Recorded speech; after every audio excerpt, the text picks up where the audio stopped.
It all started when my new neighbor, Tom, moved in about a year ago. He seemed like a decent enough guy, kept to himself mostly. We'd wave if we passed each other on the street, that sort of thing. But something about Tom seemed a little off. You see, Tom was always home. At first, I didn't think much of it, figured he worked from home or maybe had a flexible schedule. But after a while, it got weird. Every time I came home from work, there he was. Every weekend, every weekday, it didn't matter the time of day. Tom was always around. One day, I was in my garage fixing up some shelves, and I noticed Tom unloading some pretty hefty boxes from his car. They weren't your regular Amazon deliveries. These were large, bulky, and looked like they weighed a ton. He was moving them from the car to the garage one by one, looking over his shoulder every now and then like he didn't want anyone to see him. I figured it was just some hobby or side project of his, so I didn't pay it much mind. But over the next few weeks, more and more packages started arriving. At first, it seemed harmless. Everyone gets deliveries, right? But these were odd. Big, heavy boxes almost every other day. And Tom always seemed to be unloading them when no one else was around. I'd see him late at night or early in the morning, shuffling these packages into his garage. It was starting to look a bit shady. A couple of weeks went by, and I started noticing even more strange activity. Tom's garage door was always shut, but I could hear noises from inside. Sawing, drilling, sometimes even what sounded like hammering. It was loud enough to wake me up a few times in the middle of the night. But no matter what time of day, I never saw what was actually going on in there. I didn't want to jump to conclusions, but something didn't sit right with me. What was Tom up to? Why was he getting so many big, strange deliveries? And why did he act like he was hiding something? I brushed it off, thinking maybe it was just my imagination, but deep down, I knew something weird was going on. After a few weeks of seeing those strange boxes arrive almost daily and hearing the late-night noises, my curiosity got the better of me. I kept telling myself it wasn't my business, but something just didn't feel right. One day, as I was mowing my lawn, I saw Tom's garage door open slightly, just enough to catch a glimpse of what was inside. I tried not to look like I was snooping, but I couldn't help myself. Inside, there were tools, big power tools, and shelves stacked high with even more boxes. They weren't labeled like normal deliveries either, no markings, no logos. Just plain brown boxes, piled up against the walls. It looked more like a workshop than a regular garage. Tom noticed me looking and quickly pulled the door down, giving me a nod and a wave, but he didn't look too happy. That night, as I lay in bed, the sounds from Tom's garage were louder than ever. It was like a construction site over there, buzzing saws, hammers, drills, you name it. It went on for hours. I couldn't sleep, and I knew something weird was going on next door. My mind started racing. Was he building something illegal? Running some kind of shady operation out of his house? I casually mentioned the noise to my wife, Sarah, over breakfast the next morning. She shrugged it off, telling me not to get involved, but I could tell even she was a little curious. Maybe he's just a night owl, she said. Or he could be working on some kind of big project. But that wasn't enough to calm my nerves. I didn't want to jump to conclusions, but what if there was something illegal going on? I didn't want to be the guy who ignored it if things went south later. I decided to do a little more digging, nothing invasive, just to ease my own mind. The following weekend, I noticed Tom wasn't home. His car was gone, and the house was dark. So I took a walk around the block, making it look casual. As I passed by his garage again, I saw a package sitting on his front step. It was a small one this time, but what caught my attention was the return address. It didn't have one. That's when my gut feeling really kicked in. I had to figure out what was going on. I couldn't let it go. The mysterious package on Tom's front step ate at me all day. I couldn't stop thinking about it. By the time the sun went down, my curiosity had turned into action. I figured if I could get a closer look at what was going on, maybe I'd finally have some answers. I wasn't planning to do anything illegal, just take a little peek. So, that evening, when Tom's house was dark and quiet, I walked over under the pretense of taking out the trash. I made sure no one was watching and approached his front porch. The package was still there, small and completely unmarked except for a delivery label with Tom's name. I stared at it, wondering if this was the key to the puzzle. I didn't touch the package, but I leaned down to see if I could make out anything else. Maybe the carrier, something that might tell me more. As I was bending down, I heard a car engine in the distance. My heart raced. I quickly turned and walked back toward my house, trying to look as nonchalant as possible. The last thing I wanted was for Tom to catch me snooping. The next day, I saw Tom in his driveway, unloading yet another shipment of boxes from his car. This time, I couldn't just stand by. I casually walked over, hoping to strike up a conversation. "Hey, Tom. You're always getting deliveries. Must be working on a big project." "Huh," I said, trying to keep it light. He looked at me, almost as if sizing me up, before giving a forced smile. "Yeah, something like that," he muttered, clearly not wanting to talk. He quickly changed the subject, asking about my weekend plans. I played along, but my suspicion only grew stronger. Later that night, I told Sarah about the package and how Tom acted. She looked concerned but told me again not to get involved. "You're overthinking this," she said, but I could see a bit of doubt in her eyes too. That week, the noises from Tom's garage grew even louder. It wasn't just at night anymore. There were hammering sounds and the constant whir of machinery during the day, too. At this point, I knew I had to figure out what was going on. But little did I know, what I was about to uncover was far more complicated than I imagined. The next morning, I decided to take matters into my own hands. There was no way I could keep ignoring the constant noise and suspicious deliveries. If anything, I owed it to the rest of the neighborhood to figure out what Tom was really up to. So I planned a little reconnaissance mission. That evening, when Tom left for what I assumed was his usual late-night errand, I grabbed my jacket and headed outside. I told Sarah I was going for a walk, but my real plan was to circle around the back of Tom's house to see if I could spot anything from a different angle. As I approached his backyard, I noticed something I hadn't before. His garage window was cracked open. Perfect. I moved closer and, with my heart pounding, carefully peeked inside. At first, I couldn't make sense of what I was seeing. His garage was packed with equipment. Huge stacks of boxes, metal shelves lined with various tools, and strange machinery that looked far too industrial for someone's personal project. What on earth was he doing? But the strangest part wasn't the equipment. It was the wall covered in plans, blueprints, maps, and what looked like a calendar with certain dates circled in red. I couldn't make out all the details, but it seemed like he was working on something big, something that involved serious planning. My mind raced with possibilities. Was this guy into something illegal? Was he running some underground operation? It certainly didn't look like any regular garage project. Suddenly, I heard a noise, a faint creak of the front door opening. Tom was back. My pulse shot through the roof. I ducked down, barely managing to stay hidden as he entered the garage from the inside. I could see him moving around, checking on the machinery, muttering to himself. I held my breath, praying he wouldn't come any closer to the window. After what felt like an eternity, Tom left the garage, and I bolted back to my house as quickly and quietly as I could. Once inside, I locked the door and stood there, catching my breath. Sarah looked at me, concerned. "What's going on? You look like you've seen a ghost." I told her what I saw, and her eyes widened. "You have to stop this," she warned. "What if Tom catches you? You don't know what he's into." She was right, of course. I had no idea what I'd stumbled into. But now, I was more determined than ever to find out. After my late-night discovery in Tom's garage, I couldn't stop thinking about it. The machinery, the blueprints, the circled dates, it all seemed too suspicious to ignore. But I couldn't exactly go to the cops without proof. I needed more information before I could figure out what to do next. The next few days were strange. Tom kept acting like nothing was out of the ordinary, waving at me when we crossed paths, pretending like everything was normal. But now I knew better. Every time I saw him, I couldn't help but wonder what he was really up to behind those closed doors. Then things got weirder. One evening, as I was taking out the trash, I noticed an unmarked van parked across the street from Tom's house. It had never been there before, and something about it felt off. The windows were tinted, and the driver didn't seem to be going anywhere.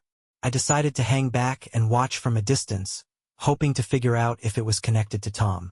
Sure enough, about an hour later, Tom came out of his house and walked straight to the van. The driver rolled down the window just enough for them to talk, but I couldn't hear what they were saying. They exchanged a few words, and then Tom handed over a thick envelope. The driver took it, nodded, and drove off without so much as a glance in my direction. I couldn't shake the feeling that something shady was going down. But again, I didn't have enough to go on. Maybe it was just some weird side business, but the secrecy of it all made me uneasy. Later that night, Sarah noticed I was distracted. "You're still thinking about Tom, aren't you?" she asked, clearly worried. "Look, I get it, but maybe it's time to drop it. You don't know what he's into, and getting involved could backfire." I knew she was right, but something in me just couldn't let it go. I had to figure out what was really happening, even if it meant taking a bigger risk.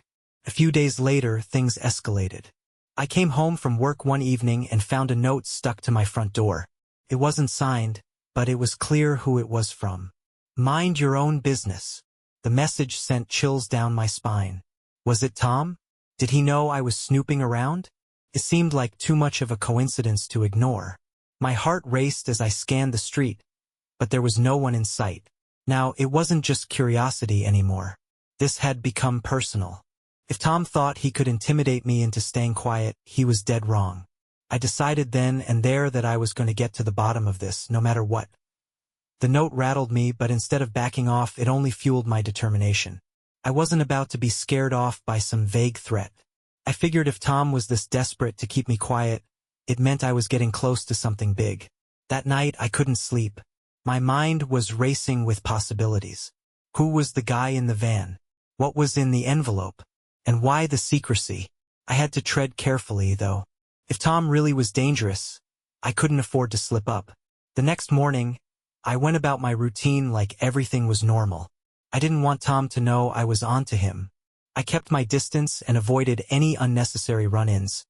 But I was still watching, waiting for my next opportunity. Then, out of nowhere, I got a call from my boss. "We need to talk," he said, his voice tense. "Come to my office." I had no idea what it was about, but I rushed over, worried something might have gone wrong at work. When I arrived, my boss didn't waste any time. "I got a call from your neighbor, Tom," he said. "He claims you've been harassing him." My stomach dropped. Tom had beaten me to the punch. He was trying to turn the tables, making me look like the bad guy. I was stunned. "Harassing him? That's not true," I protested.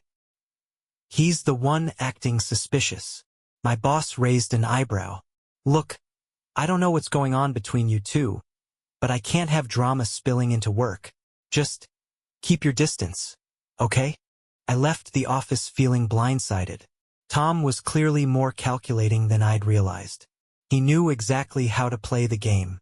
Now he had me on the defensive, and I had to be more careful than ever. Later that day, I decided to take a different approach. I couldn't just wait for things to happen anymore. I needed to take action. I started digging deeper, looking into anything I could find about Tom.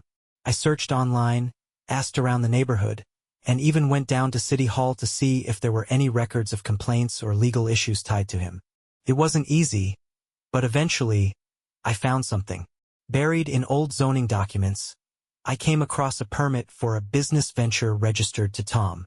But the business didn't seem to exist, at least not in any traditional sense. No physical location, no online presence, nothing. I couldn't shake the feeling that whatever Tom was into, it wasn't legal. The question now was, how far was he willing to go to protect it? That evening, I made a decision. I needed someone who could help me figure this out. Someone who knew how to handle this kind of situation. So I called an old friend of mine, Dave, who worked in private security. I explained everything that had been happening, from the late-night discovery in Tom's garage to the note on my door. Dave didn't hesitate. "Sounds like you've stumbled onto something serious," he said. "I'll help you, but we need to be smart about this. Let's start by setting up some surveillance. If he's really hiding something, we'll catch him in the act." For the first time in days, I felt a small sense of relief. At least now, I wasn't alone in this. But deep down, I knew things were about to get a lot more complicated. The next few days were a whirlwind. Dave wasted no time setting up the surveillance. He had hidden cameras installed around my property, all aimed discreetly toward Tom's house. We didn't want him to know we were watching, but if he slipped up, we'd have it on tape. Meanwhile, I continued my investigation. I'd become obsessed with figuring out what Tom was up to. The whole business venture thing didn't sit right with me, so I decided to check it out further. After more digging, I found out that the business was registered years ago, but there were no recent updates, no tax filings, nothing. It was as if it existed only on paper. That's when I hit on an idea. What if Tom was using this fake business as a front for something else? Maybe that's what the strange activity in his garage was about. One night, Dave called me. "I got something," he said. "Check the footage from last night." I opened the file and immediately saw what he was talking about. Around 2 a.m., Tom had snuck out of his house and into his garage. He was carrying a large duffel bag, the same one I'd seen before. He put it into the trunk of his car, looked around nervously, and then drove off. I felt a chill run down my spine. What could possibly be in that bag? Drugs? Stolen goods? Something worse? Dave's voice came through the line. "Whatever it is, it's big enough for him to risk sneaking around in the middle of the night. We need to figure out where he's going." We decided to follow him the next time he made a move. It was risky, but if we wanted answers, this was the only way.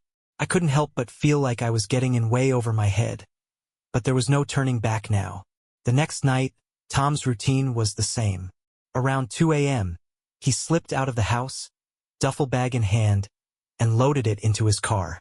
This time, Dave and I were ready. We followed him at a safe distance, making sure to stay far enough back that he wouldn't notice.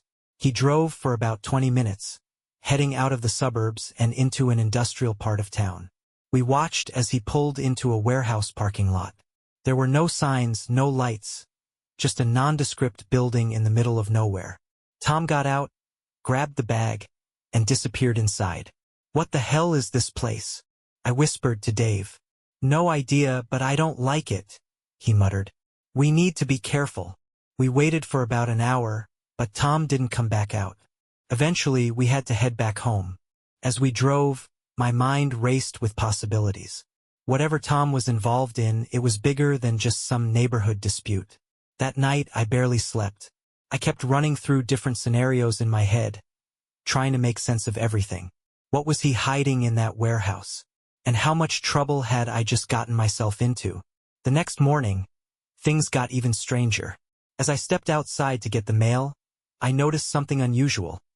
A shiny new security camera had been installed on Tom's house, pointed directly at mine. Tom was watching me now. He knew I was on to him. I stared at the camera, feeling a surge of anger. This was escalating fast, and I had to make my next move carefully. Tom wasn't just going to sit back and let me uncover whatever he was hiding. The game had officially begun. I couldn't believe it. Tom had installed a security camera aimed directly at my house. The message was clear. He knew I was on to him, and he was going to keep an eye on me just like I was keeping tabs on him. I called Dave immediately to tell him about the camera. "This is getting out of control, man," I said, my voice low and tense. "What do we do now?" "We stay smart," Dave replied. "He's trying to intimidate you. That camera is his way of saying he knows, but we can't let it scare us off. We need more proof before we do anything." I agreed, but the situation was starting to mess with my head. Everywhere I went, I felt like I was being watched. The paranoia crept in. Was Tom watching my every move? Was he waiting for me to slip up so he could turn the tables? Days passed, and I found myself constantly glancing out the window, checking Tom's house for any signs of movement. The stress was taking a toll. My coworkers noticed I was distracted at work, and even my friends commented that I seemed jumpy. I couldn't help it. I was living in a constant state of alert. One night, as I sat in my living room scrolling through the surveillance footage, something caught my eye. On one of the older clips, I noticed a van pulling up to Tom's house in the dead of night. Two men in dark clothing got out, opened the back, and unloaded several large crates. They moved quickly, working in silence, before disappearing into Tom's garage. I rewound the footage and watched it again, my heart pounding. What were those crates? Was this some kind of illegal operation? I had no proof, but it was clear that something shady was happening right under my nose. I shared the footage with Dave the next day. "This is getting serious," he said, his expression grim. "We need to figure out what's in those crates. We're not dealing with just one guy anymore. He's got people involved." We decided to wait and watch, hoping for another opportunity to follow Tom or the men in the van. Days went by, but nothing happened. Tom didn't make any more late-night trips, and the van never returned. It was as if they had gone underground, aware that someone was watching. But then, just as I was beginning to think the trail had gone cold, something strange happened. I came home from work one evening to find an envelope on my doorstep. No return address, just my name written in messy, hurried handwriting. I opened it cautiously, my stomach twisting with dread. Inside was a single sheet of paper with a message that made my blood run cold. "Stay out of it, or you'll regret it." No signature, no explanation, just a threat. I stood frozen in my doorway, the paper shaking in my hand. This had gone too far. Now it wasn't just about uncovering Tom's secret. It was about my safety. Whoever had left this note knew where I lived, and they weren't afraid to make it personal. I called Dave immediately and told him about the note. "We're in dangerous territory now," he said. "We need to be careful." But this just confirms that we're onto something big. Despite the threat, I wasn't backing down. If anything, the note only made me more determined to expose whatever was going on. I was in too deep to turn back now. I knew one thing for sure. Tom and his crew were playing dirty, and I had to be ready for whatever came next. After the threatening note, I was more determined than ever to uncover what was really going on with Tom. The constant stress was beginning to take a toll on my daily life. I couldn't concentrate at work, and I was constantly looking over my shoulder when I went out. But I couldn't stop. I had to see this through. I met up with Dave that evening to go over the next steps. "I'm not going to let him intimidate me," I said firmly, though my hands were shaking as I clutched the envelope. "I want to know what's in those crates. And I want to know why those guys are coming to his place." Dave nodded, his face serious. "We need to go about this the right way. I know it feels like we're in a race against time, but we can't rush. It's like peeling back layers of an onion. We're going to get there, but we have to be patient." We decided that our next move would be to visit the local storage facility that we'd seen Tom visit a few times. It was an old, rundown place on the outskirts of town, and I had a gut feeling that whatever Tom was hiding, it was connected to that storage unit. We waited until after dark to head there, hoping that Tom would be there alone again. When we arrived, the place was eerily quiet.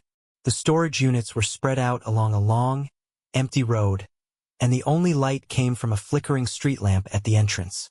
I parked my car a few blocks away, and we walked the rest of the way. Our plan was to get close enough to see which unit Tom was using without being noticed. We crouched behind a row of bushes near the entrance and waited. The minutes felt like hours, but eventually, we saw the headlights of a car approaching. It was Tom. He pulled up to the storage unit with another man, one of the guys I'd seen in the footage from the night before. I held my breath as the two of them got out of the car. They exchanged a few words, and then Tom opened the storage unit door with a key. The man followed him inside, and after a few minutes, the door shut behind them. We waited for what felt like forever, but nothing happened. There was no sign of movement from the unit, and the silence was deafening. I could feel my nerves starting to get the best of me. Was this a waste of time? Was it just another dead end? Then, out of nowhere, I heard a faint noise, a rustling sound from the direction of the storage unit. I motioned for Dave to stay low and move carefully. We crept toward the unit as quietly as we could, trying to make out what was going on inside.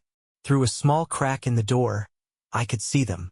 Tom and the man were talking over a large table, and on that table were several folders, papers scattered everywhere, and something that looked like a stack of cash. But what caught my attention was the object sitting in the corner of the room. A laptop, open and running, showing an encrypted screen. Tom pointed to the laptop and said something I couldn't quite hear. I strained to listen, but it was impossible to make out. Then, just as quickly as they had arrived, Both men stood up and headed for the exit. I barely had time to duck out of sight. They walked right past us, but thankfully they didn't see us. After they left, Dave and I carefully approached the storage unit, our hearts pounding.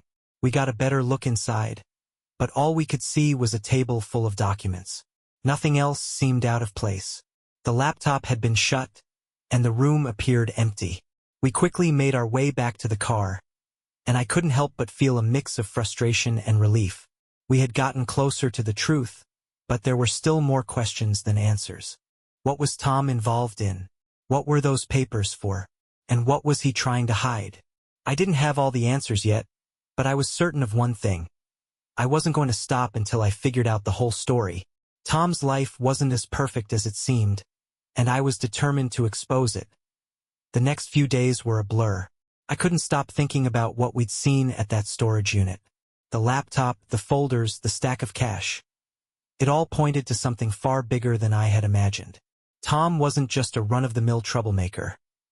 He was involved in something serious, and whatever it wasn't legal. I spent the next several hours combing through all the research I had collected. I tried to connect the dots, anything to make sense of this situation. I even went back to the storage facility, hoping to get another glimpse inside, but it was always locked up tight. I started noticing more things, too.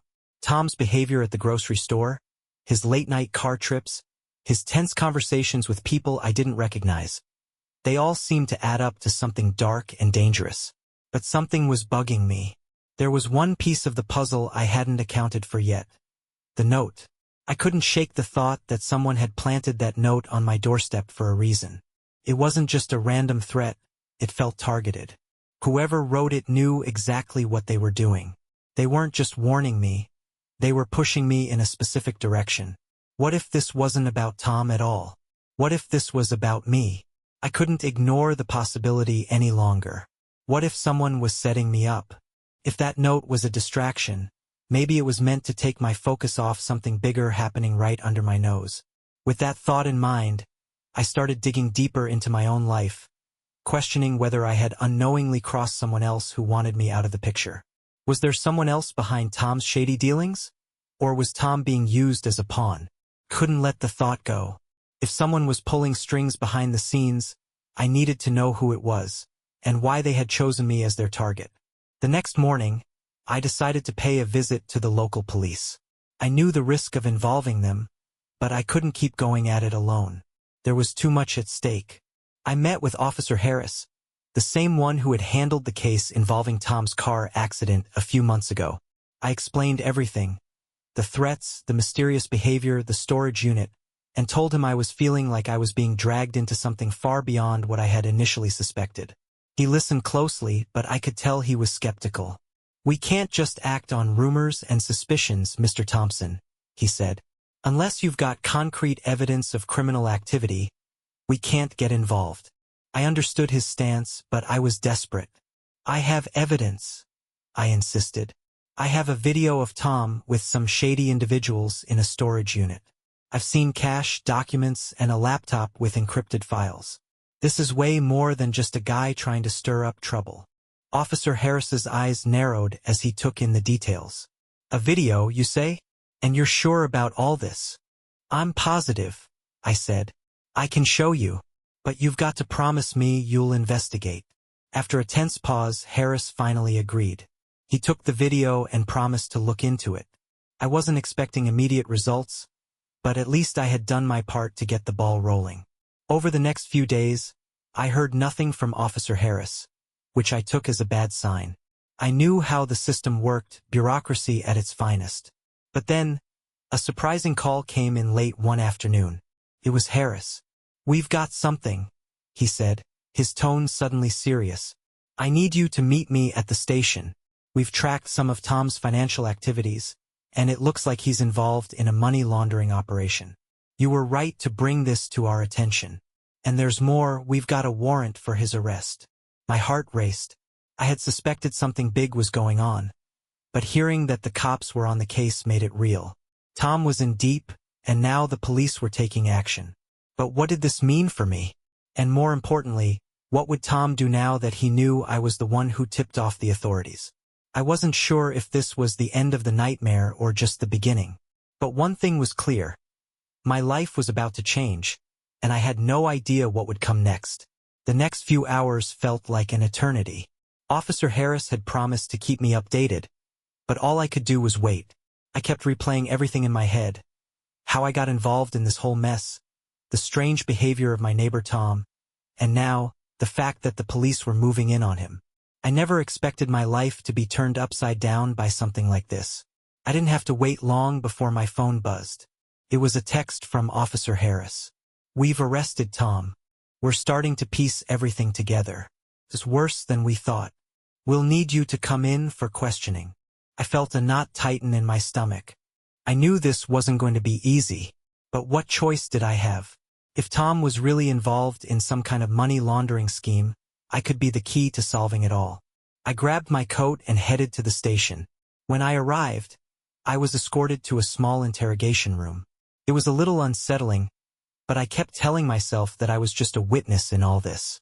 Officer Harris came in shortly after, looking serious but not unfriendly. "We've got some answers, Mr. Thompson," Harris said, sitting across from me. Turns out, Tom wasn't just involved in laundering money. He was running a whole operation right under our noses. I nodded, trying to remain calm. "What exactly do you mean?" "Tom's been laundering money for a criminal organization that's been operating in this city for years. They use regular people like Tom to set up the front businesses, and then they funnel cash through them. It's all coordinated with offshore accounts and shell companies, but it's been slipping under the radar for a while. Until now." I felt my stomach churn. This was way bigger than I ever imagined. Tom wasn't just some neighborhood troublemaker. He was part of a criminal enterprise that had been hiding in plain sight, and I had unknowingly been right in the middle of it. "Now, here's where it gets tricky," Officer Harris continued. "Tom's been very quiet about his partners in this, but based on the evidence we've gathered, there's a good chance this goes deeper than just him. We're talking about people with serious connections. And that's where you come in." I stared at Harris, unsure of what he meant. "How am I involved in all this?" Harris leaned forward, his expression turning serious. "Tom's associates know you now. They know you saw things you weren't supposed to. And if they think you're a threat to them, they'll do whatever it takes to keep you quiet."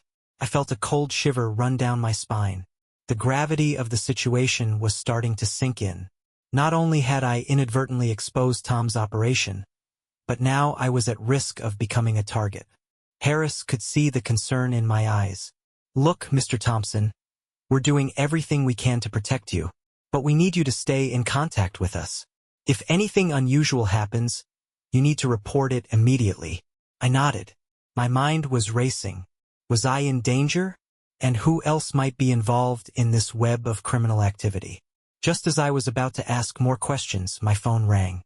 It was an unknown number. I hesitated but answered anyway. "Mr. Thompson?" A voice on the other end said, in a tone that sent chills down my spine. "We need to talk. If you care about your safety, you'll stop asking questions. You've crossed a line that you can't come back from." I froze. The voice was calm, almost too calm, but the message was clear.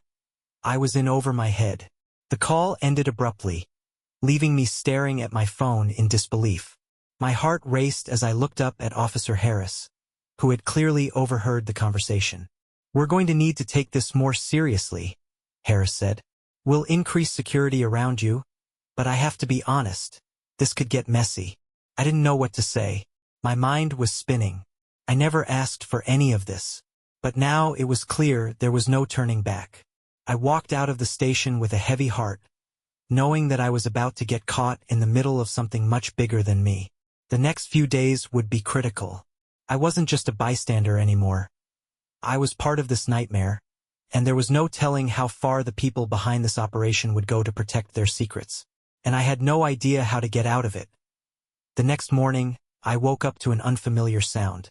It was my phone buzzing incessantly. I had a dozen missed calls and dozens of text messages. I felt a pit in my stomach, but before I could even process it, I saw the first few messages. "Watch your back. You're not safe. Don't think you can hide from us." My hands started shaking as I scrolled through the messages. They were from unknown numbers, but the tone was chilling. Whoever these people were, they clearly had their eyes on me. I immediately called Officer Harris, my heart pounding in my chest. When he answered, I could hear the urgency in his voice. "Mr. Thompson, are you okay?" "Not exactly," I replied. "I just got these messages. I don't know who they're from, but they're threatening me." There was a pause on the other end of the line, followed by a sigh. "All right, stay calm. We've been monitoring the situation, but this is getting serious now. You're in danger, and we need to step up the security." "Danger?" I said, a little louder than I meant to. "What do you mean?"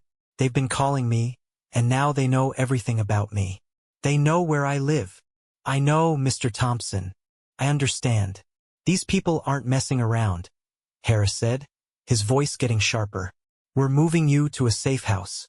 You need to pack your things and be ready to leave immediately." The thought of leaving my home, my life, and my job behind was overwhelming. But there was no denying it. I had to take this seriously. My safety was more important now. I started gathering what little I could. Clothes, a few personal items, and my phone. Before I could finish, I got another text. It was different this time. There was no anonymous number. Just the message. "You have 24 hours to disappear. Don't make this harder for yourself." I showed the message to Officer Harris, who immediately instructed me to go to a nearby location to meet him. "We'll take care of you," he assured me. "You don't need to face this alone." I followed his instructions, feeling a wave of dread wash over me as I drove. I'd been told that things were serious, but I hadn't fully understood how deep this was until now. I wasn't just a random person caught up in someone else's mess. I had become a liability to people with resources and connections far beyond what I could imagine. When I reached the location, Officer Harris was waiting for me. He was with a couple of other officers, one of whom handed me a small bag with an ID and other essentials. "We've set up a new identity for you. You'll need to lay low for a while. We're also putting you in protective custody until we can sort this out." Protective custody. The words hit me hard. I hadn't realized the full extent of the danger I was in until now. I felt like a pawn in a game I didn't understand. These people could be watching me right now. We drove to a remote location, an undisclosed safe house that I wouldn't be able to leave without the proper clearance. I couldn't believe what was happening to my life. Just a few days ago, I was just a regular guy minding my own business. And now, I was being thrust into a world of criminal activity, threats, and constant fear. Once we arrived at the safe house, Officer Harris gave me a final warning. "Stay in here and don't contact anyone unless we say so. We'll keep you updated, but for now you're safest here." I sat down on the couch in the small, dimly lit room, the weight of the situation sinking in. For the first time since all of this began, I was completely alone. The safety of the house didn't matter when I knew that the people who threatened me were still out there. I could hear the wind howling outside, but inside, it was silent. Too silent. My mind raced as I thought about Tom, the police investigation, and the mysterious group I had now unknowingly become entangled with. And then, a message popped up on my phone. This one was different. There was a name attached. "Tom's already talking," it said. "You're next." This wasn't just a threat anymore. The game had changed, and I was in way deeper than I ever wanted to be. I had to figure out what came next, and how to protect myself from whatever was coming. I barely slept that night. The threat I'd received earlier, the one with Tom's name attached, kept echoing in my mind. My head spun with the possibilities. What did they mean? Was Tom involved in all of this? Had he known the whole time and played me for a fool? The next morning, I received another message. This time, the tone was more direct. It read, "Tom's betrayal is just the beginning. You're in this deeper than you think." I immediately called Officer Harris, my hands shaking as I dialed the number. I had to get to the bottom of this. I had to know what was happening with Tom. I couldn't shake the feeling that everything was connected. "Officer Harris, I need answers," I said as soon as he picked up. "What's going on with Tom? What did he get involved in?" He sighed heavily on the other end of the line. "Mr. Thompson, we were hoping to keep you out of this for now. but it seems like there's no avoiding it. I felt my stomach drop. What do you mean? Tom is not just some regular guy, Harris explained. He's connected to a criminal network. He's been using you to cover up a bunch of illegal activities. This whole situation with your neighbor? It was a distraction. Tom's been involved in some pretty serious stuff. I couldn't believe what I was hearing. Tom, my neighbor, the guy I thought I could trust, was mixed up in a criminal operation? It didn't make sense. I had always thought of him as an upstanding guy, someone I could rely on. And now I was learning that everything had been a lie. Are you telling me that everything that happened, the threats, the eviction, even the mess with my job, was all orchestrated by him? I asked, my voice rising in disbelief. Yes, Harris replied firmly. Tom has been pulling the strings behind the scenes, using your situation as a cover for his own activities. He's not just some guy trying to get a neighbor fired. He's involved in something much bigger. And now you're a part of it. I felt like the ground had been ripped out from under me. I had been completely blind to what was happening. I couldn't understand how Tom could do this, how he could manipulate me without me ever realizing it. All those times we'd hung out, talked about our problems, joked about life. None of it had been real. So what do I do now? I asked, panic creeping into my voice. I'm in danger. I can't stay here. And I can't trust anyone. Stay calm, Harris instructed. We've got a plan in place. We're going to get you out of this. But it's going to take time. In the meantime, don't contact anyone. We'll take care of everything. I hung up, my head spinning. It was one thing to get tangled up in something I didn't understand. But now, to learn that Tom, the person I thought I could trust most, was involved in everything? It was beyond comprehension. I couldn't just sit back and let this happen. I had to do something. I had to take control of the situation before it spiraled any further. But what could I do? My entire world had been flipped upside down, and now I had no idea who to trust anymore. Tom had already played me once. Would he try to reach out again to finish what he'd started? I sat there, staring at my phone, trying to think of my next move. The thought of confronting Tom terrified me. I didn't know what he was capable of now. But if he was involved in all of this, I needed to know how deep it went. I needed to find out the truth, whether I liked it or not. Before I could act, I got another message. This time it was from Tom himself. It read, I didn't want it to go this far, but you left me no choice. Stay quiet, and I'll handle everything. Speak up, and it'll be the last mistake you make. My hands trembled as I read the words. This was it, the ultimatum, and now I had to decide. Would I let Tom get away with this, or would I stand up and expose everything? I was running out of time. The clock was ticking, and I had no idea what was coming next. But one thing was certain. This was far from over. I couldn't just sit back and let Tom continue to control everything. I wasn't about to let him scare me into silence. But the deeper I got into this, the more I realized that this wasn't just about a neighbor trying to get back at me. This was bigger, much bigger, and if I didn't act soon, it could destroy everything. I decided to confront him. I couldn't let this hang over my head anymore. I knew it was risky, but I had no other choice. I had already lost too much. The job I fought so hard for was in jeopardy. My personal life was falling apart, and now I was stuck in a mess I never asked for. It was early in the morning when I showed up at Tom's house. I had made up my mind, no matter how crazy it got, I was going to get answers. As I stood at his front door, I took a deep breath and knocked. After a moment, the door creaked open. Tom looked at me with a mixture of surprise and caution. "What are you doing here?" he asked, his voice cold. "I need answers, Tom," I said firmly. "I need to know what the hell is going on. You've been messing with my life, and I'm done being your pawn. Tell me the truth." Tom stepped aside and motioned for me to come in. I hesitated for a second, but then I walked in, determined to get the answers I deserved. "I don't know what you think you know, but you don't understand the situation," Tom said, trying to maintain control of the conversation. "You should have stayed out of it. You should have just kept your head down." "Kept my head down?" I shot back. "You've been running some shady operation and dragged me into it without my consent. I didn't ask for any of this. And now, because of you, I've lost my job, I've lost my peace of mind, and you think I should just walk away from it all? Tom didn't say anything at first. He just stared at me, almost like he was sizing me up. You don't know how deep this goes, man, he finally admitted, his tone changing slightly. I didn't want this to happen. It wasn't supposed to go this far. But now there's no turning back. Then why don't you explain to me what's going on? I demanded. How are you involved in all of this? What's the deal with the eviction? What's with the threats?